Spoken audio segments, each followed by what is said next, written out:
इतिहास साक्षी है कि पुण्य भूमि भारत की गाथा भारत की अस्मिता, गौरव और राष्ट्रीय स्वाभिमान के लिए विदेशी आक्रांताओं से संघर्ष की महान गाथा है। बर्बर आक्रांताओं ने भारत की आत्मा पर चोट करने और भारत का अपमान करने के लिए हमारी संस्कृति और आस्था के केंद्रों को ध्वस्त किया। सोमनाथ, काशी, मथुरा और अयोध्या के मंदिरों का तोड़ा जाना आज भी भारत की स्मृतियों में जीवित है। सन 1528 में अयोध्या में भगवान श्री राम के मंदिर का मुगल आक्रांता बाबर द्वारा तोड़ा जाना ऐसी ही एक अक्षम्य घटना थी जिसने सीधे भारत के सम्मान और आत्मा पर चोट की थी। कारण साफ था, अयोध्या के श्री राम के मंदिर पर आक्रमण भारत की आत्मा पर आक्रमण था। जहां हर भारतीय के रोम रोम में राम बसते हैं, वह भारत यह अपमान कैसे सहता। राम मंदिर पर आक्रमण भारत को आहत कर गया था। विदेशी हमलावर अपनी बर्बरता दिखाते गए और भारत अपने आत्म गौरव को फिर से पाने के लिए संघर्ष करता रहा। भारत रामलला के जन्म स्थान पर बाबर के नाम पर बने एक ढांचे को देखता और उसे हटाने का संकल्प लेकर शक्ति संजोया करता। हिंदू समाज आत्मसम्मान के रण में डटा रहा और लगातार हमलावरों द्वारा बनाए गए बाबरी ढांचे को हटाने के लिए लड़ता रहा। सरयू कई बार रक्त से लाल हुई। कभी स्थानीय शासकों ने तो कभी साधु संतों और राम भक्तों ने राम जन्मभूमि की मुक्ति के लिए अपने प्राणों की आहुति दी। 15 अगस्त 1947 को देश की आजादी के साथ सैकड़ों सालों से चले आ रहे इस संघर्ष में नई ऊर्जा और एक नया मोड़ आया। अचानक 23 दिसंबर 1949 को बाबरी ढांचे में श्री राम लला प्रकट हुए। हजारों राम भक्त दर्शन के लिए उमड़ पड़े। तत्कालीन प्रधानमंत्री पंडित जवाहरलाल नेहरू ने उत्तर प्रदेश सरकार को श्री राम लला को विवादित ढांचे से हटाने का आदेश दिया। उत्तर प्रदेश सरकार ने अयोध्या के कलेक्टर को यह काम दिया और यह निर्देश भी कि जरूरत पड़ने पर वे बल का प्रयोग भी करें। अयोध्या के कलेक्टर ने सरकार को उत्तर दिया कि यह नरसंहार के बिना संभव नहीं है और फिर भी वह ऐसा चाहती है तो किसी दूसरे कलेक्टर से यह काम करवा ले। परिणाम स्वरूप रामलला की मूर्ति वहीं विराजमान रही। विवादित ढांचे को बंद कर दिया गया। केवल पुजारी को सेवा अर्चना के लिए भीतर जाने की अनुमति थी। फिर भी राम भक्त विवादित ढांचे के बाहर से प्रभु श्री राम की आराधना करते रहे। भारत के हिंदू समाज के लिए चुनौतियां और बढ़ गई। मामला अदालत में गया। विपक्षी दलों द्वारा अदालत में भगवान श्री राम के अस्तित्व पर सवाल उठाए गए। उनके अयोध्या में ही जन्म लेने का प्रमाण मांगा गया। भारत का जनमानस अब आहत हो उठा था। आजाद भारत में भी हिंदू समाज को अपनी आस्था और श्रद्धा के लिए संघर्ष करना पड़ रहा था। चुनौतियों के इस समय में सन 1984 में विज्ञान भवन दिल्ली में विश्व हिंदू परिषद ने धर्म संसद का आयोजन किया। इस संसद में देश भर के संतों ने राम जन्मभूमि की मुक्ति के लिए आह्वान किया और राम जन्मभूमि मुक्ति यज्ञ समिति का गठन किया। धर्म संसद ने राम जन्मभूमि की मुक्ति और वहां भगवान श्री राम के भव्य मंदिर बनाने के भारत के जनमानस के संकल्प को फिर से दोहराया। विश्व हिंदू परिषद के नेतृत्व में मंदिर निर्माण के लिए पूरे देश में अभूतपूर्व आंदोलन की शुरुआत हुई। सन 1989 में विश्व हिंदू परिषद द्वारा गांव-गांव से रामशिला पूजन करके अयोध्या भेजी गई। 2,75,000 गांवों से रामशिलाएं अयोध्या पहुंची। भव्य राम मंदिर के शिलान्यास का निर्णय हुआ। पूज्य संत महात्माओं और हिंदू समाज के अन्य प्रमुख नेताओं के निर्णय के अनुसार अनुसूचित जाति के प्रमुख नेता श्री कामेश्वर चौपाल ने 9 नवंबर 1989 को मंदिर निर्माण का पहला पत्थर रखा।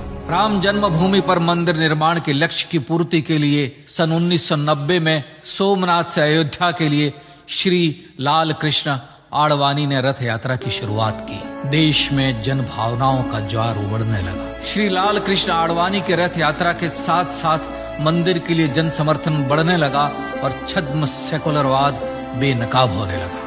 इस जन आंदोलन को रोकने की तमाम कोशिशें हुई पर सब व्यर्थ हुई। विश्व हिंदू परिषद ने देशवासियों से अयोध्या में जन्मभूमि पर मंदिर निर्माण के लिए 30 अक्टूबर और 1 नवंबर 1990 को कार सेवा का आह्वान किया। परिणाम स्वरूप लाखों राम भक्त कार सेवा के लिए देश के कोने कोने से अयोध्या आए। इससे देश की एकात्मता का विराट दर्शन हुआ। कार सेवकों को रोकने के लिए उत्तर प्रदेश के तत्कालीन मुख्यमंत्री श्री मुलायम सिंह यादव ने अयोध्या में परिंदे को भी पर न मारने देने की घोषणा की। स्थितियां गंभीर हो गई। अयोध्या से 100 200 किलोमीटर दूर रेलगाड़ियां रोक दी गई। अयोध्या युद्ध भूमि बना दी गई। मार्ग बंद, रेल बंद, चप्पे चप्पे पर पुलिस। अयोध्या सैनिक छावनी में बदल गई। राम के गीत गाते, होठों पर हंसी और पांव में छाले लिए राम काज के लिए राम भक्त देश विदेश से अयोध्या पहुंच ही गए। कार सेवकों पर गोलियां चली। अनेक कार सेवक शहीद हुए। आजाद भारत में जन्मभूमि पर राम मंदिर के लिए कार सेवकों ने फिर एक बार अपना बलिदान दिया, पर कार सेवकों ने विवादित ढांचे पर भगवा फहरा ही दिया और इस तरह कार सेवा सफल हुई। श्री राम जन्मभूमि आंदोलन ने भारत की सुप्त आत्मा को झकझोर कर जगा दिया था। विश्व हिंदू परिषद ने फिर एक बार 6 दिसंबर 1992 को कार सेवा का आह्वान किया। राम भक्तों को कार सेवा करने देने के लिए अदालत में प्रार्थना की गई, पर अदालत ने कोई निर्णय नहीं दिया। परिणाम स्वरूप बौद्ध, जैन, सिख, स्वामीनारायण संप्रदाय, गायत्री परिवार, हर पंथ मत विचार के हिंदू एकत्र हो गए। छूत अछूत का भेद मिटा, जाति की पहचान मिटी। हम सब हिंदू, हम सब सिंधु बन गए। राम सिंधु में ज्वार उठा और देखते ही देखते 6 दिसंबर 1992 को श्री राम जन्मभूमि से बाबरी ढांचा सदा के लिए हट गया।